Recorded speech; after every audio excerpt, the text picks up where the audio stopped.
This conference will now be recorded.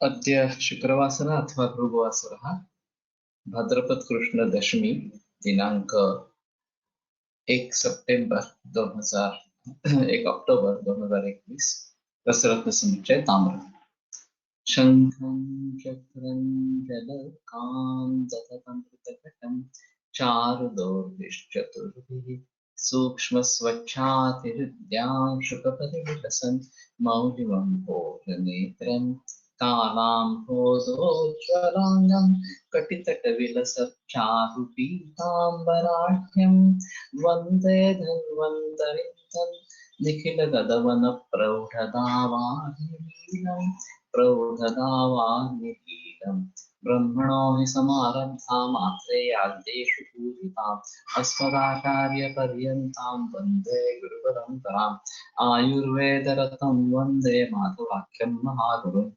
आयुर्वेदामृतं सर्वं शिष्येभ्यो यः प्रदत्तवान् द्रष्टाज्ञानी दृष्टकर्मा कृतकर्मा तथैव च अध्यापको विश्वश्रेष्ठो महान् संशोधकस्तथा गुणैरेतैः समुदितैः यत्कार्यं प्रतनोदितः समृद्ध्यर्थं हि कार्यस्य वयं नु प्रयतामहे सरस्वत्यै नमो यस्याः प्रसादात् पुण्यकर्मभिः बुद्धिदर्पण संक्रांतं जगदध्यक्षं वीक्षते आत्रेयं प्रथमं वन्दे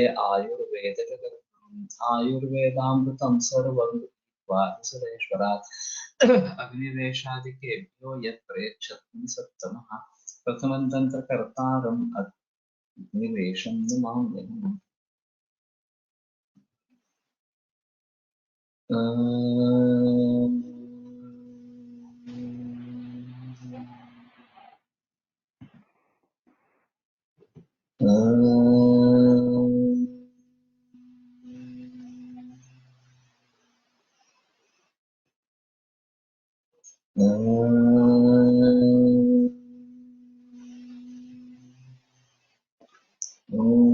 शांति शांति शांति।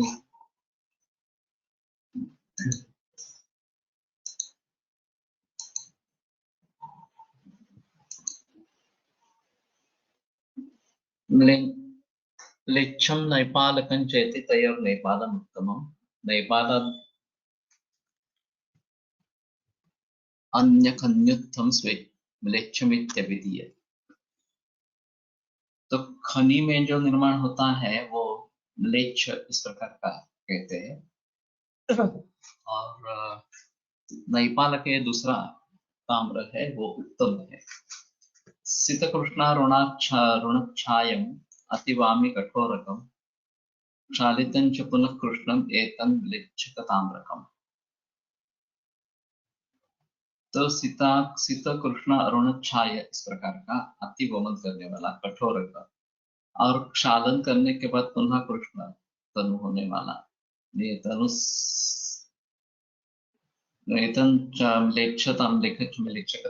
ये म्लेच्छताम्र के गुण इस प्रकार के हैं। संस्निग्धं मृदुलं शोणं घनघात क्षमं गुरु निर्विकारं गुणश्रेष्ठं ताम्रं नैपालम् उच्यते। तो सुस्निग्ध मृदु रक्तवर्ण घनघात क्षम तो गहरा घाव भी अगर डालते हैं उसके तो उसको क्षम सहन करने की क्षमता उसमें है। निर्विकार गुण श्रेष्ठ ये नेपाल ताम्र का गुणधर्म है। तो नेपाल में निर्माण होने वाला ऐसा कुछ है कि थोड़ा देखना पड़ेगा कि नेपाल इस प्रकार का नाम उसको क्यों मिला है। पांडुरंग कृष्ण शोणंच दपुस्फुटन संयुतम रूक्षांगम सदलम ताम्रम नेक्षिते रसकरम। तो पांडुरंग रक्त कृष्ण रक्त लघु स्फुटन रूक्षांग सदल ये ताम्र रसकर्म में कभी भी प्रयोग नहीं करना चाहिए। ताम्रम तिक्त कषाय कषाय कंच मधुरम पाकेत वीर्योष्णकम। तो तिक्त कषाय मधुर और कषाय मधुरम पाके तो तिक्त कषाय रस मधुर विपाक वीर्योष्णकम और वीर्य उसका उष्ण इस प्रकार है। साम्बम पित्त कफापहम जठर पुष्ठाम जंतवंतकृत। थोड़ा सा अम्ल रस पित्त कफापह जठर रुक कुष्ठ आम जंतु अंतकृत। तो उदर रोग उदर रुजा, कुष्ठ, आम और जंतु कृमि का अंत करने वाला इस प्रकार का है। ऊर्ध्वाध परिशोधनम विषयकृत स्थौल्यापहम क्षुत्करम। ऊर्ध्वाध शोधन करने वाला, विषय यकृत स्थौल्य इनको दूर करने वाला। तो यकृत से कुछ कम ही योग मिलते हैं, यकृत ये अवयव विशेष को लेकर, और स्थौल्यापह भी है और विष का भी नाश करने वाला इस प्रकार। क्षुत्करम तो भूख बढ़ाने वाला इस प्रकार का है। दुर्नाम क्षय पांडु रोग शमनम नेत्र्यम परम लेखनम। तो अर्श क्षय पांडु का इन रोगों को शमन करने वाला, नेत्रिय और परम लेखनम बहुत अच्छा लेखन इस प्रकार का कार्य। तो खास करके स्वर्ण सूक्ष्मकर में भी है, आरोग्यवर्धिनी में भी ताम्र है वगैरह वगैरह इस प्रकार से। तो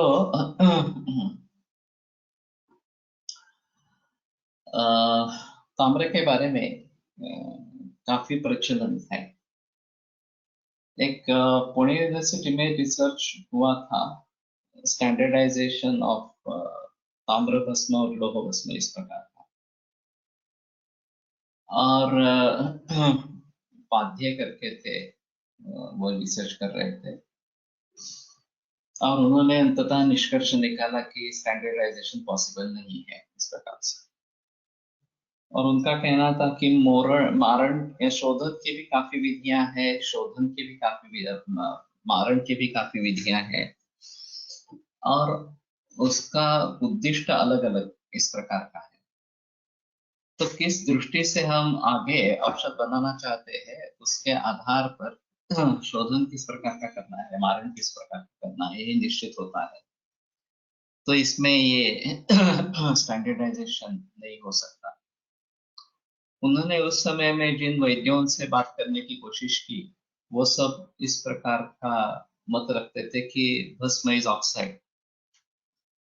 और उपाध्याय ने बहुत सारे लोगों को समझाने की कोशिश की, ये ऑक्साइड नहीं है, ये कुछ बायोलॉजिकल कॉम्प्लेक्स है जिसको अच्छी तरीके से समझा नहीं जाता आज की केमिस्ट्री के जरिए। यद्यपि बायोकेमिस्ट्री डेवलप हुई है, फिर भी बायोकेमिस्ट्री खास करके ये जो एलोपैथी में जो कंपाउंड्स वगैरह इस्तेमाल में लाए जाते हैं या फिर शरीर में उसके हिसाब से जो कुछ बनता है उसके हिसाब से हुई है, ये इस प्रकार से इनऑर्गेनिक केमिस्ट्री के बारे में जो आयुर्वेद में प्रचलन में है इसके बारे में नहीं हुई है। तो बाद में उन्हें ऐसा लगा कि वैद्यों को इसके बारे में कुछ भी जानकारी नहीं है। मैं जब उनसे मिला तो मुझे उन्होंने वैसे ही बताया कि ये ऑक्साइड लोग कहते हैं, ऑक्साइड नहीं है। मैंने कहा मुझे मालूम है ऑक्साइड नहीं है, ये कुछ कॉम्प्लेक्स है, क्या है मुझे भी पता नहीं है। तो बोले हाँ ठीक है। आज तक मैंने जितने वैद्यों को मैं मिला उन्होंने सभी ने इसी प्रकार से कहा कि ऑक्साइड ऑक्साइड इस प्रकार। तो मूल उसका जो मुद्दा था वो अलग ही रह गया। उनका कहना था कि शरीर में विभिन्न कॉम्प्लेक्स बनते रहते हैं और उनको दूर करने के लिए तुम्हारे विभिन्न कॉम्प्लेक्स उपयोग में आते हैं। तो उसी ताम्र का अलग अलग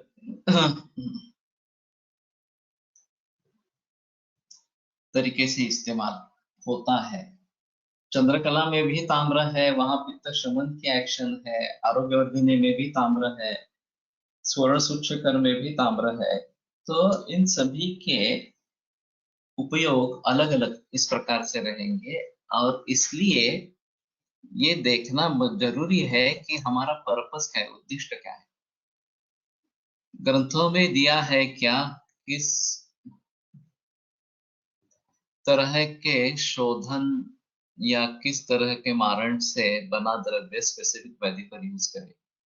ग्रंथों में नहीं है। दातार गुरु जी ने इसके बारे में काफी बहस की है, अदरक भस्म के बारे में। कि संतर्पण मारित और अपतर्पण मारित ये दोनों अभ्रक अलग अलग इस प्रकार में प्रयोग में लाने चाहिए, और फिर आप कितने फुट देते हैं उसके आधार पर वो रहेगा. What will be the difference of Tamra Bhasma and Tamra as after Puttapaka first test to be fulfilled for Tamra Bhasma is Nirmalata, Dati Pariksha. वो निरुद्ध हुआ है या नहीं हुआ है ये देखने के लिए ये थोड़ी आसान टेस्ट है ताम्र के बारे में. लेकिन निरुद्ध होना, वो रेखा पूर्णत्व, वारितरत्व वगैरह जो निरुद्ध के बारे में बताए गए हैं वो हमें ध्यान में रखने चाहिए. वो भी एक परीक्षा होनी है. और फिर जिसके बारे में ये बातें बताई गई है कि निरुद्ध हुआ है या नहीं हुआ है ये देखने के लिए दही में डाले, और अगर वो हरे रंग का हो जाता है तो समझ लेना है कि नहीं, ताम्र शुद्ध अच्छी तरीके से हुआ नहीं है, मारण अच्छी तरीके से हुआ नहीं है. तो ये एक अलग है. और अमृतीकरण संस्कार खास करके ताम्र के बारे में किया जाता है जो सूरण के आधार पर किया जाता है. अब इस बात को ध्यान में रखते हुए जिन औरतों में कॉपर टी का प्रयोग होता रहता है, और मेरा एक अजीब इसमें अनुभव है कि कॉपर टी का लगातार बहुत बरसों तक अगर इस्तेमाल होता रहेगा तो पाँव में एक तरीके से मेद की संचिति हो जाती है. वो सूजन नहीं रहती लेकिन एक्यूमुलेटेड फैट ऐसा कह सकते हैं. और उनमें जब पूछा जाता है कि कॉपर टी का ज्यादा इस्तेमाल किया हुआ है या लंबे देर तक किया है तो वो पॉजिटिव आता है. अब इन मरीजों में अशुद्ध ताम्र के जो दोष है वो हमें समझ में लेने चाहिए, और उसको दूर करने के लिए सूरण एक अच्छा उपाय है. तो मैं इन मरीजों में सूरण वटक का प्रयोग करता हूँ अपान काल में, और फिर उसके अनुपान के रूप में नींबू रस वगैरह ऐसा भी कभी प्रयोग में लाता हूँ, या आंवले का मुरब्बा इस प्रकार का बताता हूँ. So, which research paper you are writing about, and which Vaidya who told you that Basma are not toxin? He is not a Vaidya, he is a chemist person, Dr. Padye. I recently met him in Pune in our cancer seminar, and he delivered a lecture over there. अभी वो भारत में नहीं रहे, अभी वो America में है, और केवल उस समय आए थे भारत में. गंधक, शुलबारी इज गंधक. ये पर्यायक शुलबारी. तो गंधक को इसमें प्रयोग में ला सकते हैं. ये अच्छा. प्रॉपर्टी लॉन्ग एक्सपोजर से क्या सिम्टम होते हैं? पाँव में, पैरों में एक तरीके से मेद का संचय होने लगता है. वो सूजन जैसा दिखता है लेकिन सूजन होती नहीं है, वो मेद का संचय होता है और घना रहता है. और बाकी सिम्टम्स वैसे देखे नहीं है जो ताम्र के, अशुद्ध ताम्र के प्रयोग से होते हैं इस प्रकार से. मैंने एक औरत तो भी ऐसा देखा कि वो 60 या 65 साल में मेरे पास आई थी. ये सूजन दिखाई दी तो मैंने पूछा कि आपने कॉपर टी का प्रयोग किया था क्या? तो वो अचानक उसको याद आया और बोली मैं भूल ही गई, मैंने कॉपर टी बिठाई थी 35वें साल में या 30-35वें साल, और वो निकाली ही नहीं गई. तो बाद में वो जाकर उसने वो निकाली, कॉपर टी निकाल दी. तो ये भी बात हो सकती है, बड़ी अजीब चीज है. In case of Wilson disease also we may think like this. हो सकता है. मेरे पास एक ही केस विल्सन डिसीज का हुआ है और उसमें प्रेजेंटिंग सिम्टम जलोदर इस प्रकार का था, उधर जातक अवस्था. तो उसको दूध पे रखा था. और ये जो सेलुलोस्पाज्मिन, ये जो एक उसका बताते हैं परीक्षण के लिए, वो भी काफी हाई था. तो कहने का तात्पर्य आता है कि विल्सन्स डिसीज में हम इसके बारे में सोच सकते हैं, ताम्र के बारे में। जहाँ तांबे का पचन नहीं होता तो तांबे के शोधन या मारण के लिए जो द्रव्य है वो उसमें हो सकता है. आरोग्यवर्धिनी यकृतावर काम करते हैं कोणत्या वैज्ञानिक प्रचलनात आणले? मेरे ख्याल में अंतरकर सर ने लाया. अंतरकर सर का बहुत अहम रिसर्च जो है वो Li52 है. तो बाद में उन्होंने वो बेच दिया शायद, कि आरोग्यवर्धिनी पर पहले उन्होंने काम किया था, और आरोग्यवर्धिनी से क्या क्या लाभ होते हैं, विशेषतः रुद्धपथ का लाभ, उसको अच्छी तरीके से उन्होंने लोगों के सामने लाया. वैसे मंडलम सविता येषा अंतिकुष्ठानि अशेषतः, ये आरोग्यवर्धिनी का मूल अधिकार तो कुष्ठ है, और ये पूरा अपतर्पण जाति का करता है. जो सभी द्रव्य है वो पूरे अपतर्पण करने वाले इसी प्रकार के द्रव्य है. भावनाएं जो है वो भी अपतर्पण करने वाले इस प्रकार की है. तो संतर्पणोत्थ विकारों में ये अच्छा है. मेद वृद्धि अगर होती है, कफाम वृद्धि होती है तो आरोग्यवर्धिनी अच्छी है. दुर्धर्ष प्रवर्तिनी भूख अच्छी तरीके से बढ़ाती है. मल संशोधिनी नित्या, मल शोधन करने वाली इस प्रकार की है. तो वेणुमाधव शास्त्री जोशी आरोग्यवर्धिनी 2 गोलियां घी के साथ आपातकाल में बहुत सारे मरीजों को देते थे. तांब्याच्या भांड्यातील पाणी घेतल्याने अपत्य प्राप्तीसाठी त्रास होता असा आपला अनुभव है. माझ्या काही रुग्णात असे आढळले. ऐसा तो नहीं देखा है मैंने. वैसे योग रत्नाकर में एक योग है, स्वर्ण रौप्य ताम्र और कुछ है, मैं दुर्वा डालता हूँ उसमें प्रज्ञास्थापन के लिए, और ये सभी सूक्ष्म मात्रा में प्रयोग करता हूँ. तो कुछ इनफर्टिलिटी केसेस में इसके अच्छे रिजल्ट्स आए हैं. तो मेरा तो ऐसा अनुभव नहीं है. और ये तांबे के बर्तन में पानी रखेंगे तो बैक्टीरियोस्टैटिक इफेक्ट मिलता है, ऐसा संशोधन हुआ है इस प्रकार से. तो कामला में, खास करके रुद्धपथ कामला में आरोग्यवर्धिनी का एक अहम रोल इस प्रकार का, और उनका वो रिसर्च इंटरनेशनल तक चला गया. वैसे देखा जाए तो अंतरकर सर का एलोपैथी का नॉलेज एलोपैथी के डॉक्टरन से भी ऊंचा था.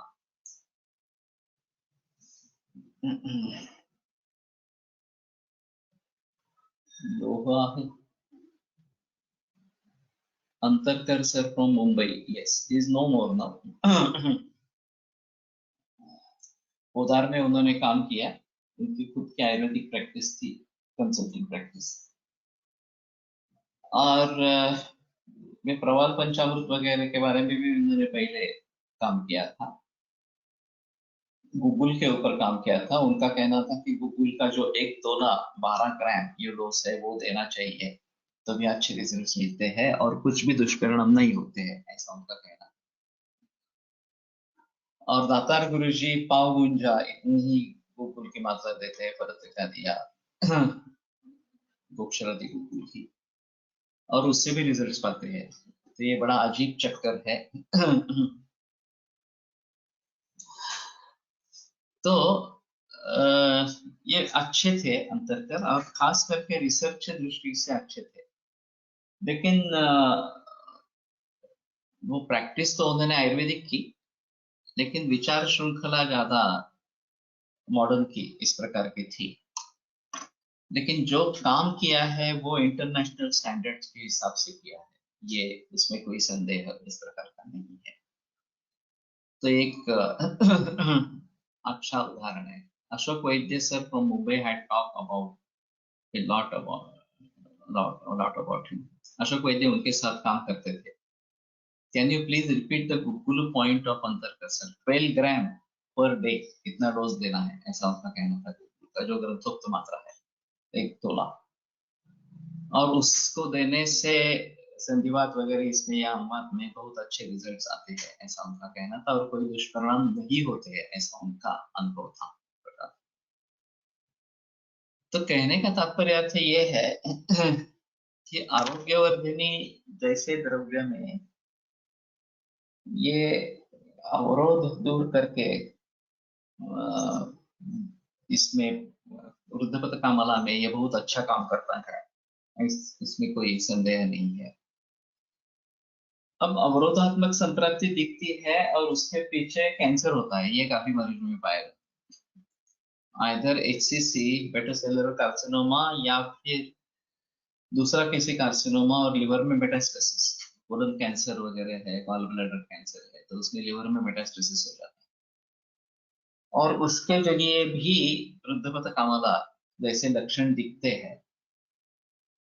लेकिन वहां सिर्फ एक कफ का अवरोध है ऐसा करके काम नहीं होता, तो उस ट्यूमर को ध्यान में रखते हुए कैंसर की चिकित्सा करनी है, ये आवश्यक इस प्रकार का हो जाता है। तो इसमें आप तो बाइलियरी बाईपास कर देते हैं या स्टेंटिंग कर देते हैं एलोपैथी में, ये मैकेनिकल वे है उसको दूर करने का। Any book of Antarkar sir available? मुझे नहीं पता अंतरकर सर का कोई कोई किताब उनकी अवेलेबल है इस प्रकार से, लेकिन मेरे देखने में तो नहीं आई है। ब्रह्ममूर्छा विदाहश्च स्वेद क्लेदन वान्तयः अर्थित संताप एते दोषा विषोपमः ताम्र दोष। ओके। तो ये काफी कम लोगों में दिखाई देते हैं इस प्रकार के ताम्र के में पानी जहाँ वहां रखे। ब्रह्म मूर्छा विदाह स्वेद क्लेद वांति अरुचि चित्त संताप भी है। तो ताम्र भस्म अच्छी तैयार हुई इस प्रकार की ही चाहिए, उसमें कोई संदेह है इस प्रकार का नहीं है। और सूक्ष्म ताम्र का प्रयोग अकेला सर करते थे, कोलटकर सर, मैं केवल अकेला नहीं करता हूँ। खास करके एक्यूट कोलेसिस्टाइटिस ये जो कंडीशन है इसमें ये भ्रम मूर्छा वांति इस प्रकार से दिखते हैं और शूल तीव्र होता है इस प्रकार से। तो ये इमरजेंसी के रूप में आते रहते हैं और मैंने काफी मरीज ट्रीट किए हैं इसके। तो उसमें ताम्र भस्म सूक्ष्म और भूनिम्बादि चूर्ण और धात्री लोह ऐसा कॉम्बिनेशन प्रयोग में लाता हूँ, या प्रवाल पंचामृत काम होता है, इस प्रकार के भी कॉम्बिनेशन में लाता हूँ। और एक दो पुड़िया जाने पर ही ये शुद्ध पोषण इस प्रकार का हो जाता है। क्षीण दोष व्याधि चिकित्सा बुक बाय अंदनकर, या अंदनकर है, मैं बता रहा हूँ वो अंतरकर है। अंदनकर अलग है, उनकी चिकित्सा की किताब अवेलेबल है, लेकिन अंतरकर ये अलग है। तो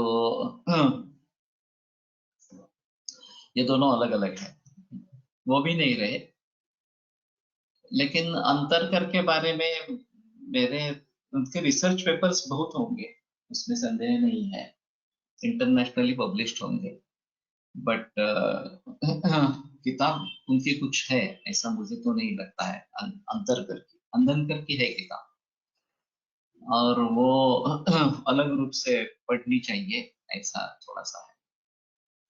तो कहने का तात्पर्य यह है कि वही ताम्र जब चंद्रकला रस में प्रयोग में लाया जाता है तो वो पित्त शामक उसके एक्शन इस प्रकार की है। तो ये थोड़ा अजीब इस प्रकार का माहौल है। और दूसरी एक बात मुझे मवी फटके सर ने बताई थी, उन्होंने सभी की पोटली बनाई, तो चंद्रकला रस की भी पोटली बनाई और किसी मरीज को उन्होंने दे दी थी। सदा मूत्र शूल इस प्रकार का था। तो उन्हें आशंका लगी कि पोटली कल्प होने के कारण कुछ तकलीफ करेगी क्या नहीं करेगी इस प्रकार से। तो उन्होंने फिर से ऐसे ही जाकर उसको पूछा, ऐसे यहाँ आया था ऐसे करके, तो बोला नहीं आपकी दवा से ठीक है, अभी मुझे कोई प्रॉब्लम नहीं है। तो उन्होंने सभी इस प्रकार के जो संयुक्त कल्प है, संयुक्त कल्प, उसकी पोर्टली बनाई थी उसकी पोटेंसी बढ़ाने के लिए। हिमगर को पोर्टली हमें मालूम है कि, लेकिन सोलर सूचक, चंद्रकला, रस सभी की पोर्टली इस प्रकार के उन्होंने बनाई थी। तो ये थोड़ा अजीब है। हमारे यहाँ दीपा बापट है, जो उनकी लड़की है मवी फड़के सर की, वो भी नहीं रहे, लेकिन जिस तरीके से उन्होंने पोर्टली बनाई थी वो शायद दीपा को मालूम है, तो थोड़ा उसका प्रचलन कर सकते हैं। एक आयुर्वेदिक इमरजेंसी बैग तैयार रखनी है। तो उन्होंने प्रयास किया था, इन सब प्रकार की पोर्टली को रखकर निर्माण करके इमरजेंसी किट बनाया था मवी फड़के सर ने। तो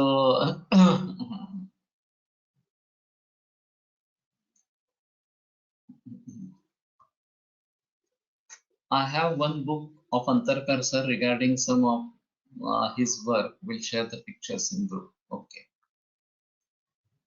Had good results of Shatapatti Tamra Bhasma in patient having with severe chronic constipation. Yeah. लेकिन अकेला ताम्र भस्म प्रयोग में लाया था या आरोग्यवर्धिनी वगैरह कल्प उसमें लाए थे? सूक्ष्म ताम्र formulation ये used in acute cholecystitis. What is the ratio of all these ingredients? Actually ताम्र जो है 6x करना है, 1 ग्राम से वो 100 ग्राम 1 लाख ग्राम हो जाता है, और बाकी आपके हिसाब से डालो, भूरिम्बादी चूर्ण या स्वर्ण सूचक या धात्री लोह जो भी डालना है वो। मेरा तो प्रमाण बहुत कम होता है, आधा गुंजा 1 गुंजा इतना ही होता है, उसकी ज्यादा नहीं होता। वैद्य Gopal Krishna from Karnataka also make Potli Kalpana extensively practice in cancer. Okay.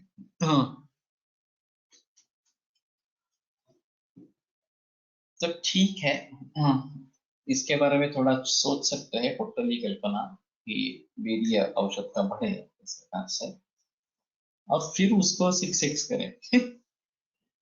तो बेटर चॉइस इस प्रकार का रहेगा। मैं अभी इसके बारे में काफी सोच रहा हूँ। सिंगल ताम्र भस्म एक्सटर्नल एप्लीकेशन एज लेप इन बस्ती एटसेट्रा।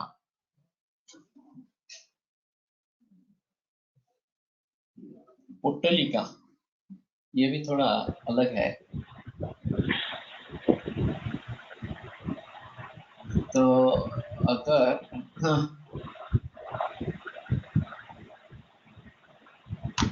पोर्टली कल्प में उसका प्रयोग किया जाता है,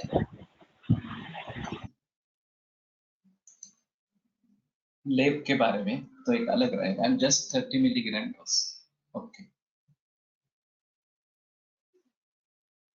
तो वैसे देखा जाए तो ताम्र अच्छा इस प्रकार का काम कर सकता है। परम लेखनम ये जो बात बताई गई है उसके हिसाब से ये शायद लेप से ट्यूमर साइज कम करने में परिणाम करता होगा,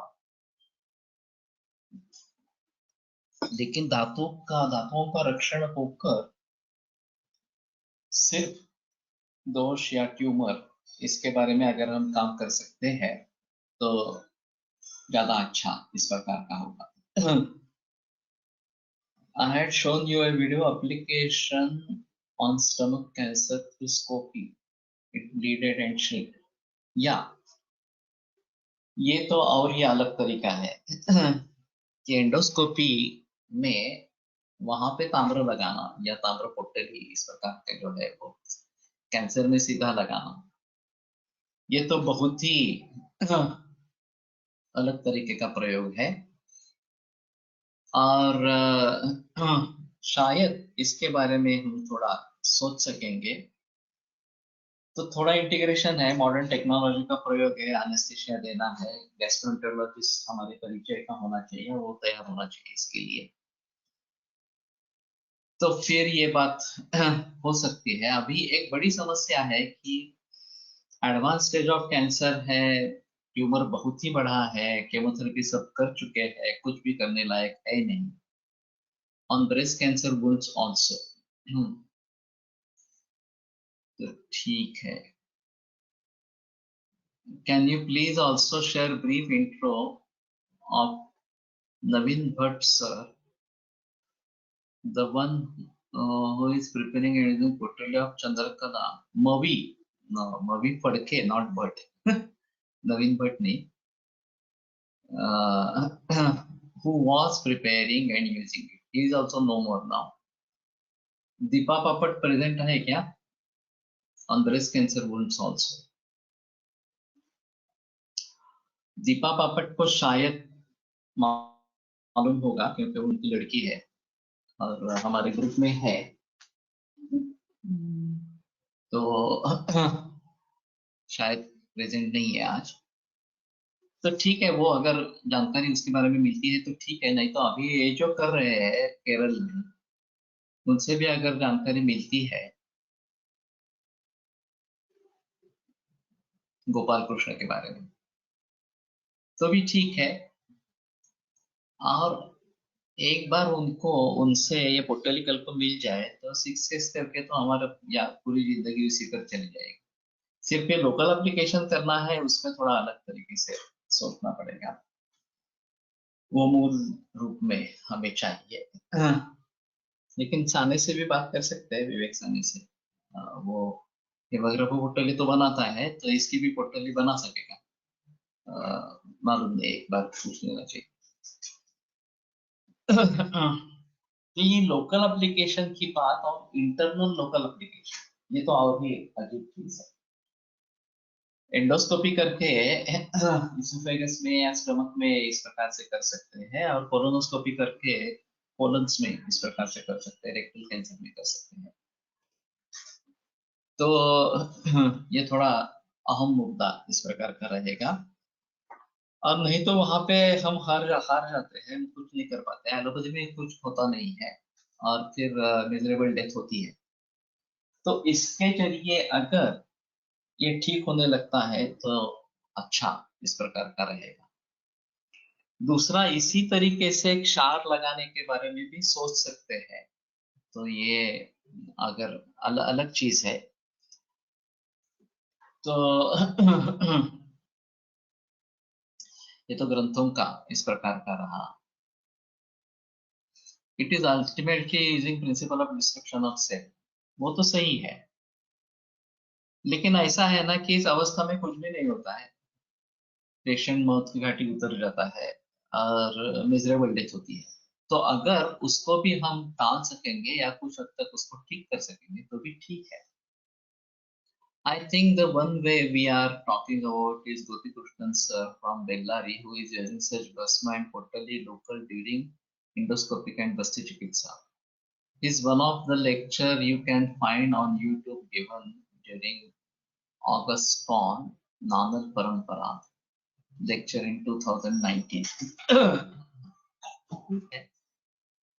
अगर लेक्चर अवेलेबल है तो लेक्चर देख लेंगे, वो वीडियो देख लेंगे। तो आपल्याला दिल्लीत भेटले होते हे, हाँ, दिल्लीत भेटले होते ना आपल्याला एअरपोर्ट, गोपाल कृष्ण कुठे? दिल्लीला दिल्लीला भेटले होते। आपण खूप गप्पा मारल्या होत्या एअरपोर्टवर, तुम्ही आणि ते तिघजण. ते केरळला देवी नाही, आपण याला पतंजलींच्या हरिद्वारला भेटले होते, ते कोणतेच ना गोपाल कृष्ण? हाँ ते हरिद्वार। हाँ, तो मैं मिल चुका हूँ, मेरे उनसे इस प्रकार की बात नहीं हुई, लेकिन वो तो काफी यंग है।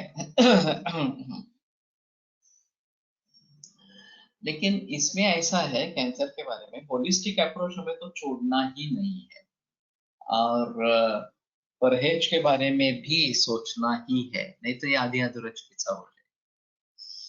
शायद डिस्ट्रक्शन ऑफ सेल ये प्रिंसिपल कुछ हद तक काम करता है, ये सही है, लेकिन वही सिर्फ ट्रीटमेंट है ऐसा तो नहीं है। और दूसरी चीज, संक्षेपत क्रिया है, वो निदान परिवर्तन ये अगर एलोपैथी देखेगी ही नहीं तो वो कभी सफलता नहीं पाएगी, कैंसर पर हम कभी काबू नहीं पाएंगे। तो उस हिसाब से ये देखना उचित इस प्रकार का रहेगा, और खुद जाकर अगर एक बार वो उनकी प्रैक्टिस देखते हैं तो ज्यादा अच्छा रहेगा। इस प्रकार के जो किए जाते हैं प्रयोग अभ्यंतर या बाहर लगाने के लिए इस प्रकार से। तो ये थोड़ा अलग इस प्रकार का होगा। तो कहने का तात्पर्य अर्थ ये है कि हम किस तरीके से विषय को देखते हैं, उसके आधार पर हमारा दृष्टिकोण अलग अलग हो जाता है और चिकित्सा पद्धति, निदान पद्धति अलग अलग इस प्रकार की हो जाती है। तो ब्रेस्ट कैंसर्स के कुछ उदाहरण ऐसे हैं कि जिन्होंने ऑपरेशन करवाया, रेडिएशन करवाया और बाद में 15-20 वर्ष तक कुछ भी तकलीफ नहीं होगी, ना ही कोई परहेज के बारे में पता था, कुछ भी नहीं था, फिर भी केवल लोकल कैंसर था और वो ठीक हो गया। तो ये बात बहुत ही थोड़े लोगों में दिखती है, लेकिन दिखती है। तो एलोपैथी उसी के आधार पर ये डिस्ट्रक्शन ऑफ सेल यही प्रिंसिपल है ऐसा बताते रहते हैं, ये तो गलत है इस प्रकार से। तो मेरे ख्याल में ये जो गोपाल कृष्ण का टेक्निक है वो थोड़ा देख लेंगे तो शायद कुछ बात इस प्रकार से बनेगी। और अर्बुदारी रस वगैरह ऐसे कुछ है, मैंने कभी प्रयोग में नहीं लाए हैं, ये ऐसे रत्नावली में है। तो उनको बना के फिर उसका एक्सटर्नल एप्लीकेशन इस प्रकार से अगर करेंगे तो शायद बात इस प्रकार की हो सकती है।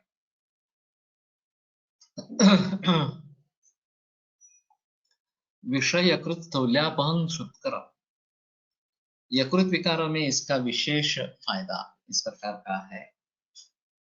और उसके हिसाब से थोड़ा देखना, अभी ये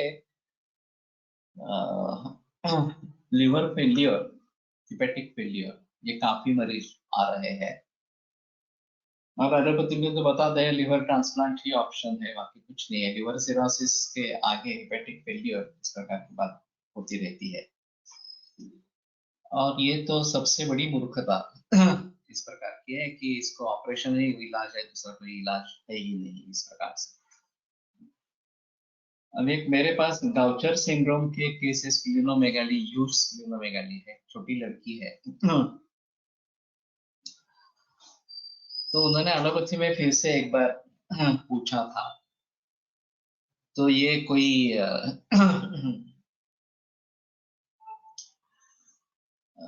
क्या बताया उन्होंने, उसकी कमी रहती है, उसका इन्वेस्टिगेशंस करना पड़ेगा और फिर वो अगर अवेलेबल है पूरे विश्व भर में तो वो देना पड़ेगा और कॉस्ट जो है वो सिर्फ 60-70 लाख रुपीस है। और इतना करने के बावजूद भी कोई भी निश्चितता नहीं है कि इससे वो ठीक हो जाए। और वो बोल रहे थे नहीं नहीं दूसरा कोई चारा नहीं है इसके बारे में। और बहुत सारे लोगों ने स्प्लीनेक्टोमी बताई है, लेकिन स्प्लीनेक्टोमी से प्रॉब्लम छूटेगा ऐसा तो मुझे नहीं लगता इस प्रकार से। तो ये काफी दिक्कत वाली बात। गाउचर सिंड्रोम की डिसीज की मैंने भी पहली ही केस देखी है और ये रेयर है काफी। तो अभी इस प्रकार के जो मरीज आ रहे हैं, एक एयरपोर्ट सिंड्रोम एक केस अभी हाल ही में आई है, 4-5 महीने हो गए। उसमें किडनी फेल्योर के लक्षण है, क्रिएटिनिन, यूरिया ज्यादा है वगैरह, और उसके साथ में दिखना कम हो गया, सुनना कम हो गया, इस प्रकार के हैं। एलोपैथी में डायग्नोसिस होगा और बताया कि कुछ इसमें कर नहीं सकते हैं इस प्रकार से। उसका भाई, छोटा भाई इसी रोग के कारण मर गए। उसको बहुत ही टेंशन है, अभी 20 बरस का है, भाई 13-14 बरस का है। तो ये सभी उस सभी के बारे में हम अपने तरीके से कैसे सोचें, बड़ा अहम सवाल इस प्रकार का। और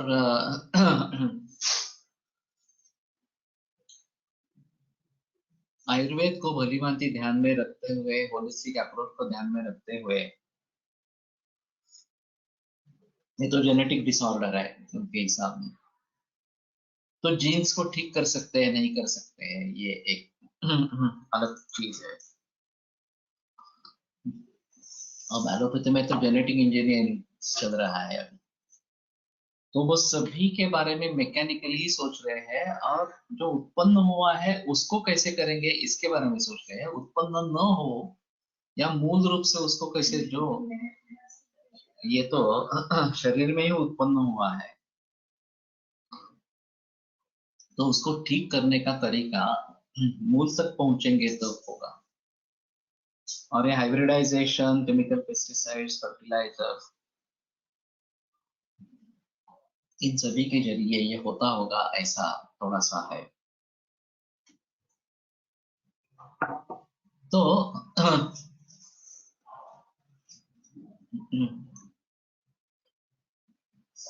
इन सभी बातों को ध्यान में रखते हुए अभी कैसे करेंगे ये थोडा सोचना पडेगा। आजकाल उत्तरवस्ती करताना सर्व्हिक्स मधून गर्भाशयात औषध सोडले जाते, त्याप्रमाणे आपल्या औषधाचे वेगवेगळ्या स्कोपी वापरून विंडो करून त्या अवयवात औषध सोडणे।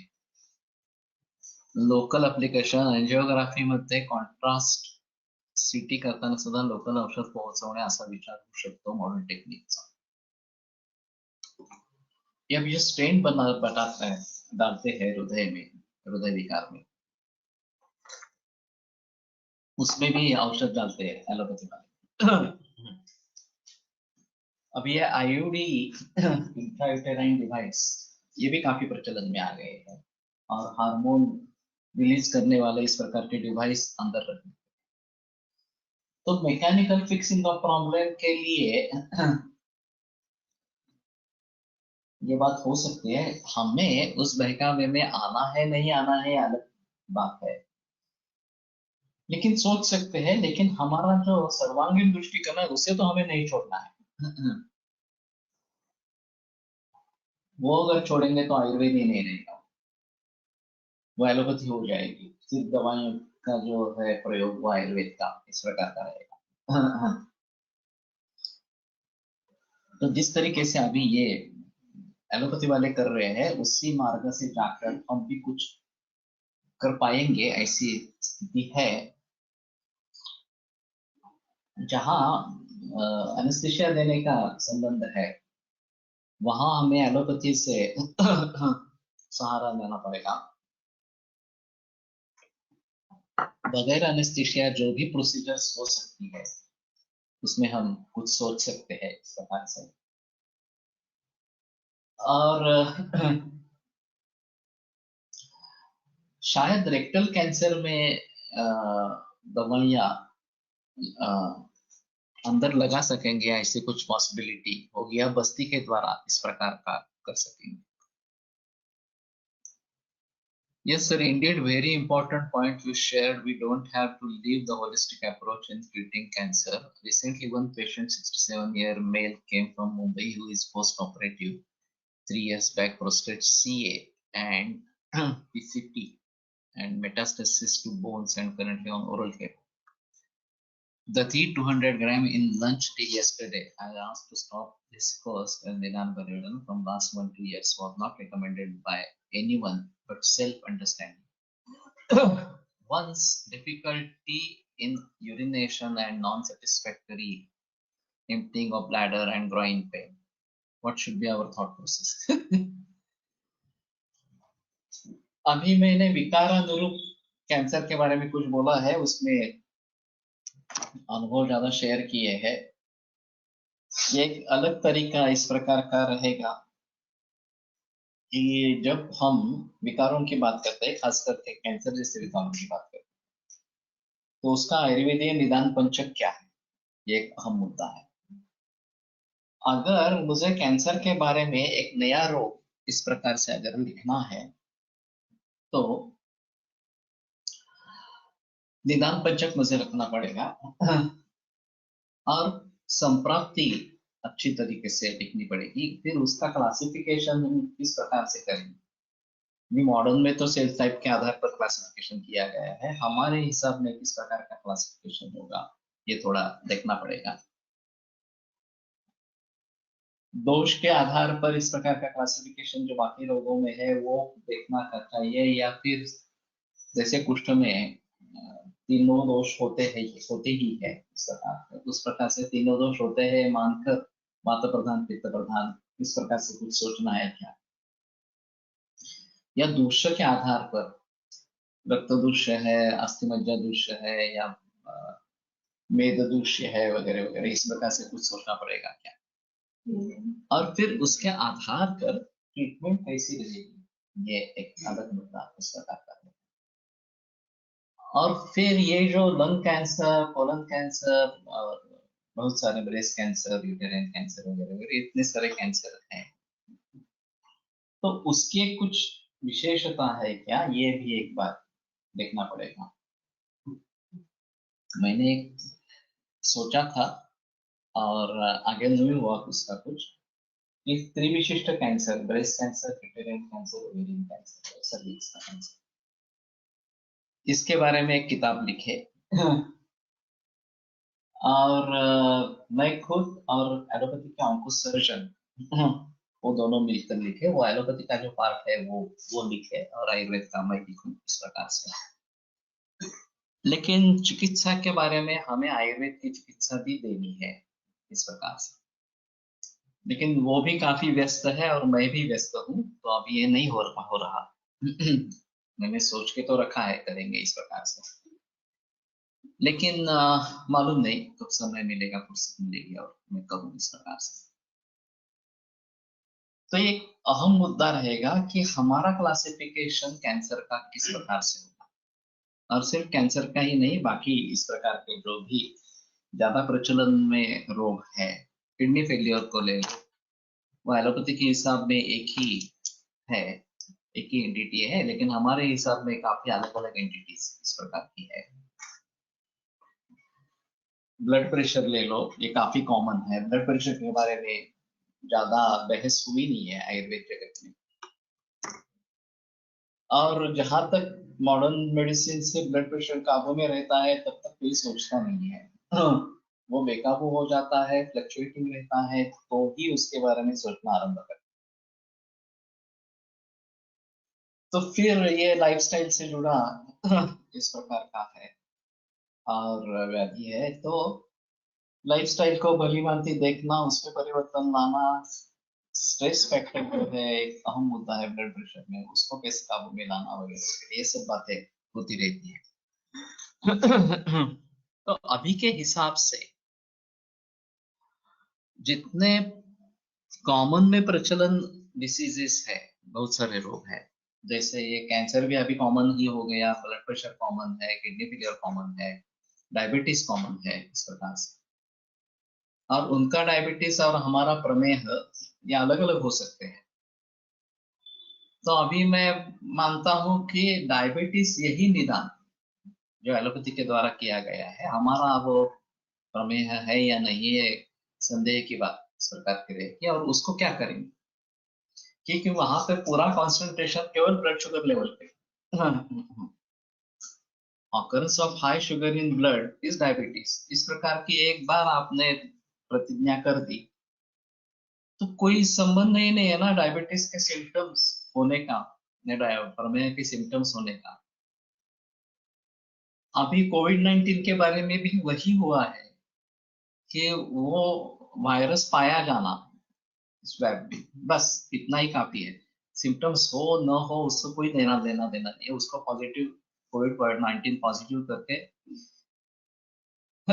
उसके बारे में सोचने लगेंगे क्या एडमिट करना है, आइसोलेट करना है वगैरह इस प्रकार से।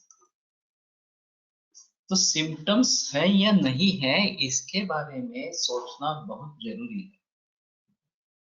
जब सिम्टम्स नहीं है तो जैसे व्यभिचारी हेतु बताए जाते हैं उस प्रकार से व्यभिचारी लक्षण मानकर चलना है कि जिसका क्लिनिकल कोई मैनिफेस्टेशन नहीं है, केवल हेपेटाइटिस बी पॉजिटिव है, केवल HIV पॉजिटिव है या कोविड-19 पॉजिटिव है, सिम्टम कुछ भी नहीं है। तो जैसे व्यभिचारी हेतु होता है वैसे व्यभिचारी लक्षण माना जाए। इनको तो ये अभी डिसीज मानते हैं, लक्षण भी नहीं मानते। लेकिन ये एक अलग एंटिटी होगी व्यभिचारी लक्षण इस प्रकार की।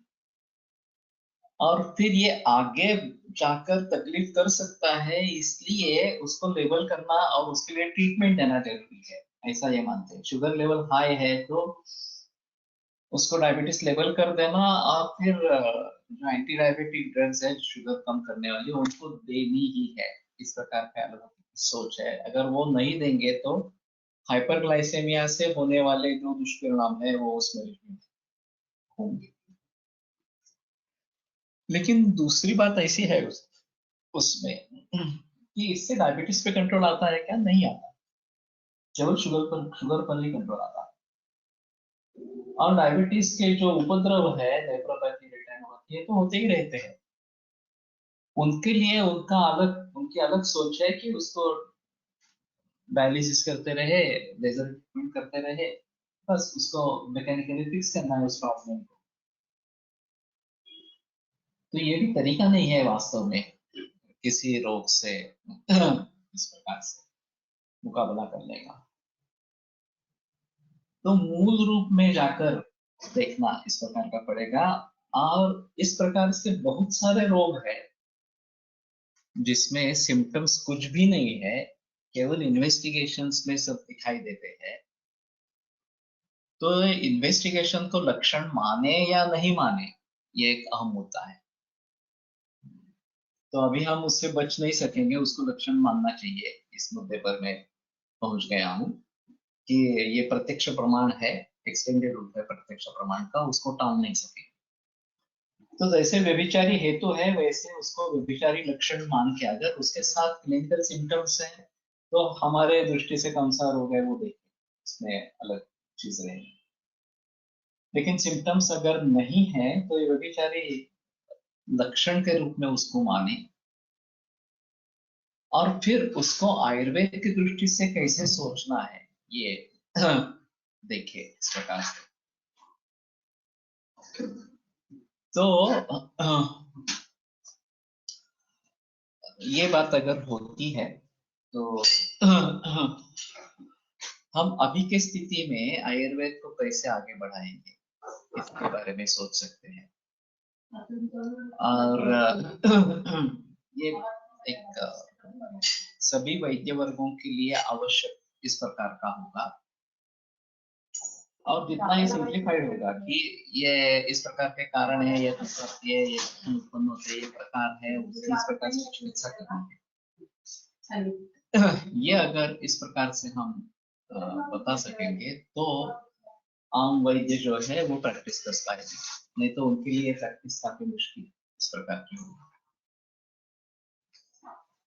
तो मैं मानता हूं कि ये बहुत डिफिकल्ट थॉट प्रोसेस है और काफी कॉम्प्लेक्स इस प्रकार का भी है। फिर भी धीरे धीरे एक एक चीज को सुलझाते अगर हम आगे बढ़ेंगे तो ज्यादा अच्छा रहेगा। अभी सुबह है जो मैं बात कर रहा हूँ, synchronisation of digestive system, cardiovascular system and respiratory system, ये अलग तरीके से सोच है। और अभी प्राणायाम की बात कर रहा हूँ और उसमें पातंजलि योग सूत्र का आधार ले रहा हूँ। तो ये भी काफी डिफरेंट अप्रोच है। मैं जो आयुर्योग की संकल्पना प्रस्तुत करना चाहता हूँ वो मेरे संहिता का एक हिस्सा बनेगी और उसके जरिए इन दोनों से फायदा उठाते हुए स्वास्थ्य रक्षण या फिर रोग की मुक्ति के बारे में हम सोच सकेंगे, अलग अलग रख के नहीं। तो वायुश्च निग्रहात्, इतना ही सूत्र है, कोष्ठम वायुश्च निग्रहात्, दोषों की शाखा मर्मास्थ संधि से या बाह्य रोग मार्ग और अभ्यंतर मध्यम रोग मार्ग से कोष्ठ में जो प्रवृत्ति, अभ्यंतर मार्ग में जो प्रवृत्ति होती है उसमें वायुश्च निग्रह ये बताया। अब ये वायु का निग्रह क्या है इसके बारे में ज्यादा बहस हुई नहीं है इस प्रकार से। तो पातंजल योग सूत्र के आधार पर इसके बारे में जरूर सोच सकते हैं। और फिर हम सभी वैद्यों को प्राणायाम करते रहना चाहिए, ओंकार करते रहना चाहिए, तभी हम लोगों को बता सकेंगे। और ये सिंक्रोनाइजेशन अगर अच्छा होगा, कि खाने पीने के बारे में तो हम परहेज बताएंगे ही, उसमें कोई संदेह है, लाइफस्टाइल के बारे में हम बताएंगे ही, उसके बारे में कोई संदेह नहीं है। सिर्फ बात रही प्राणायाम के बारे में, उसके बारे में हम ज्यादा बताते नहीं, हम खुद नहीं करते हैं तो कुछ नहीं बता सकते, तो खुद करते हैं तो भी बता सकेंगे। तो इन सभी के बारे में सोचकर हम आगे बढ़ सकते हैं, ऐसा है। और फिर ये नए नए विकार है, और खास करके इन्वेस्टिगेशन से, पैथोलॉजिकल हो, रेडियोलॉजिकल हो, जो भी हो, तो उसको कैसे करना है ये देखना चाहिए। In routine breathing also may have role in Koshna Shakagati and thus connected with other system more than oxygen and carbon dioxide है। ये तो है। तो रूटीन में होता रहता है, लेकिन फुफ्फुस की पूर्ण क्षमता इस्तेमाल में नहीं है, ये सबसे आम है। वो अपने आप चलती हुई प्रक्रिया है, इनवॉलंटरी है। जब हम वॉलंटरीली उसको कंट्रोल करेंगे तो फायदा होगा, ऐसा थोड़ा सा। तो मुझे लगता है कि मेरा अनुभव तवारिया का बहुत अच्छा है। तवारिया रिवाइविंग एक्सरसाइजेस ये दोषों की गति को सुचारू रूप से रखता है, ऐसा मेरा मानना है। और उसका कारण क्या है, किस तरीके से ये होता है, ये मैं ढूंढने की कोशिश कर रहा हूँ। तो ठीक है, इस बात को आगे बढ़ाते रहेंगे। आयुर्वेद प्रकांड निगदित इह शल्यतंत्र प्रधानः शिष्येभ्यः शाश्वतोऽयं निखिल जन कृपा व्याप्त चित्ते नयेन आयुर्वेदस्य वाञ्छन् पुनरपि भुवने ताञ्च सुष्ठु प्रतिष्ठान् श्रेष्ठं धन्वन्तरिं तं प्रणमति च सदा वैद्यवर्गो हि नूनम् वैद्यवर्गो हि नूनम्।